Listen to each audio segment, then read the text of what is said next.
Hello everyone, welcome to this video where I'll be talking about merits of international investing and how to do international investing. First of all, I'll talk about merits of international investing and why investors should explore foreign markets also. Now, there are several reasons why international investing makes sense. The first one is that Indian equity markets is only 3% of global equity markets. And our markets are dominated by traditional industries like oil and gas, IT consultancy, BFSI sector, etc. So, an investor who wants to invest in emerging themes like electric vehicles, autonomous vehicles, e commerce, social media, etc., needs to look outwards, needs to look in foreign markets for taking exposure in such themes in companies which are in such space. And obviously in order to do so he can invest in stocks or he can invest in mutual funds which provide such exposure.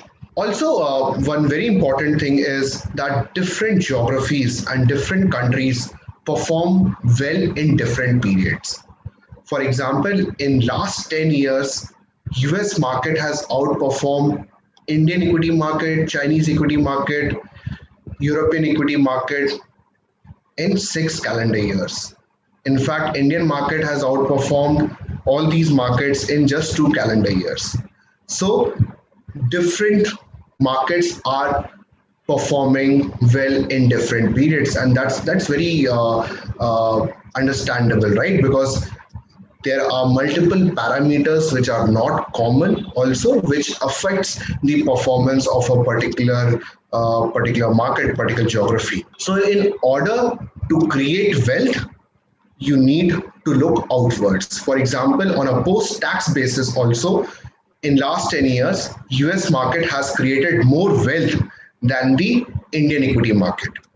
So a person or an investor who wants to have multiple channel of wealth generation needs to invest in multiple equity market, multiple geographies. And this is in similar manner to where investor invest in multiple asset classes, right? That is to diversify your risk and diversify your wealth creation avenues. In a similar manner, you need to look you need to look equity markets also, and diversification will come by investing in multiple geographies also. Thirdly, the investment which you make in, let's say, US markets or European markets will also earn return because of currency depreciation of INR. And that happens because Indian rupee is in high inflation regime. The USD and Euro are in lower inflation regime, and over a longer period of time, the INR is expected to depreciate against USD and Euro. And this depreciation adds into the return of your investment. For example, since 2009, the INR has depreciated around 2.3% on an annual basis, and hence your returns from a foreign investment in, let's say, US markets would have increased by 2.3% in the same period. And lastly, each market, as I mentioned earlier, is governed by different set of parameters. Some parameters are common across geographies, but several parameters are different, because of which the equity market of different countries are correlated less with the Indian equity market. And this results in diversification of risk if you are investing in multiple markets. For example, if you invest in Indian market and you also invest some portion of your corpus in US market, because of lower correlation, it is positive but still lower because of lower correlation, your risk profile of the portfolio will reduce. And just imagine, in some years when Indian market is doing well, your wealth creation is being achieved by good performance of Indian stocks. And when Indian stocks are not doing well, and maybe US market is doing well, you are generating wealth from the US market stocks. And that is why typically the risk of your portfolio gets spread out, and this is obviously achieved because these markets are correlated less. Even though there is a positive correlation, the correlation is on the lower side. Now that was about the merits of international investing. Now talking about modes of international investing, first is obviously a lot of brokers now offer direct stock investment in foreign markets, but investor should obviously have that sort of knowledge and sophistication, and should be aware about risk associated with direct stock investing and the cost associated with direct stock investing, which typically will be higher. Also, if you're investing in directly in stocks, the LRS limit of $2.5 lakh will apply. The second and probably the better way of investment will be through mutual funds. There are 46 mutual funds in India right now, which provides exposure to the global markets, including US. The total AUM of these funds is around 18,000 crores. And these 46 funds are of different nature. For example, few are active mutual funds which invest directly in foreign stocks. Few are fund of fund which invest in mutual funds which are domiciled in foreign countries.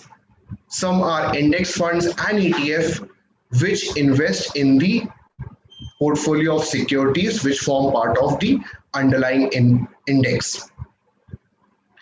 So in order to choose the right scheme, right fund to take foreign exposure, the investor should basically think about three important factors. First one is the investment objective of the fund, which may be passive or active, is aligned to what my investment objective is. If you want to invest in a broader market of tech stocks, then Nasdaq 100 probably makes sense. But if you want to invest in big technology companies who are leaders in their space, then probably FANG Plus index or FANG Plus portfolio makes more sense. That is first. Secondly, you should look at the cost of the fund. For example, the active mutual funds which are investing directly in foreign stocks, their average TER is around 2.4%. The average TER of the fund of fund is around 1.9%, excluding the cost of underlying scheme. Whereas cost of the passive funds is around 50 basis point or 0.5%. So by investing in passive funds, you are directly saving almost 1.5% to 2% of cost, and which obviously adds to your return. And lastly, the global markets, and especially the developed global markets, have become very informationally efficient. It has become very difficult for active fund managers to outperform the benchmark on a consistent basis. And that is why you will see that number of active funds which are outperforming the benchmark are very few. So in order to take exposure in, let's say, US markets or other global markets, passive investment vehicle probably makes more sense, because first of all, it is of low cost, as I mentioned earlier, and second, it tracks an underlying index, which gives you transparency in terms of what the method is, what the investment objective is, and what the daily portfolio is.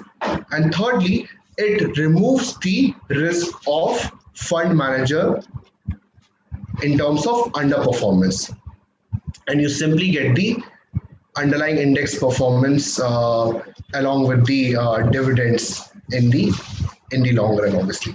So this is how typically you should select the right mutual fund for taking foreign exposure. I hope in this video I was able to clarify on why investors should look outwards and explore foreign investing, and what are the various modes of foreign investments. That's it from me in this video. Thank you.